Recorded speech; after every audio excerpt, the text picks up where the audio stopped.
Hi friends, இன்னைக்கு நம்ம ஒரு நெக் ஃபுல்லாக மேங்கோ டிசைன் எப்படி போடுறது அப்படிங்கிறது தான் பார்க்க போகிறோம். நான் அதுக்கு எப்பவும் போல் நெக் அவுட்லைன் போட்டுட்டு பின்இன்ட்ரெஸ்ட்லேருந்து இந்த மேங்கோ டிசைன் நான் எடுத்திருக்கேன். ஸோ இதோட லிங்க் நான் டிஸ்கிரிப்ஷனில் கொடுத்துருக்கேன், பின்இன்ட்ரெஸ்ட்டோட லிங்க்.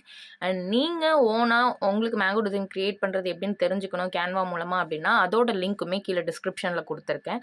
அதை பார்த்து செக் பண்ணி நீங்களே ஓனாக மேங்கோ டிசைன் க்ரியேட் பண்ணிக்கலாம். ஏன்னா மேங்கோ டிசைன் பின்இன்ட்ரெஸ்ட்டில் இல்லை, சேம் நமக்கு தகுந்த மாதிரியான. அதனால் நானாகவே ஓனாக க்ரியேட் பண்ணி இங்கே லிங்க் ஷேர் பண்ணியிருக்கேன். அந்த லிங்க்கை செக் பண்ணிக்கோங்க.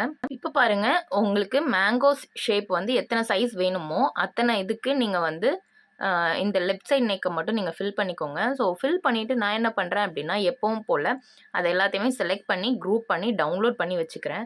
ஸோ நான் இப்போ டவுன்லோட் செலெக்ஷன் கொடுத்து டவுன்லோட் பண்ணிவிட்டு அதுக்கப்புறமா திரும்ப கேலரியிலேருந்து எடுத்து நான் இந்த சைடுக்கு அப்லோட் பண்ணிக்கிறேன். பாருங்க, அழகான மேங்கோ ஷேப்ல உள்ள நெக் ரெடி ஆயிடுச்சு. இந்த வீடியோ உங்களுக்கு பிடிச்சிருந்தது அப்படின்னா லைக் பண்ணுங்க, சேனலை மறக்காம சப்ஸ்கிரைப் பண்ணுங்க. இன்னும் நிறைய கேன்வா டியூட்டோரியல்ஸ் வந்துட்டே இருக்கு. தேங்க்யூ.